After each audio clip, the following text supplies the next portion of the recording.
COP29 की, जहां हम देख रहे थे कि जो क्लाइमेट चेंज से निपटने के लिए मालियाती मुआहदे पर इत्तफाक हो गया और तरक्की याफ्ता ममालिक ने 1300 अरब डॉलर फंड देने की यकीन दहानी कराई है, जिसके मुताबिक 2035 तक सालाना 300 अरब डॉलर्स मुख्तलिफ फंड्स और ग्रांट्स की सूरत में दिए जाएंगे।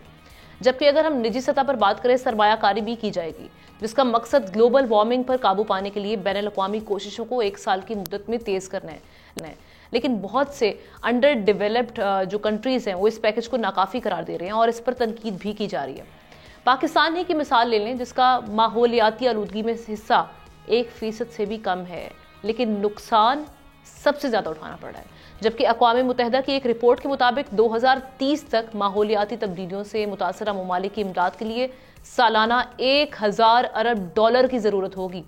और वो तभी मुमकिन है जब डेवलप्ड ममालिक इस हवाले से संजीदा हों और फंड्स के साथ साथ ग्लोबल वार्मिंग की रोकथाम के लिए अमली इकदाम किए जाएं, क्योंकि उनकी इग्नोरेंस का नतीजा पाकिस्तान जैसे ममालिक भुगतते हैं। सब्सक्राइब करें और बेल दबाएं ताकि कोई खबर रह न जाए।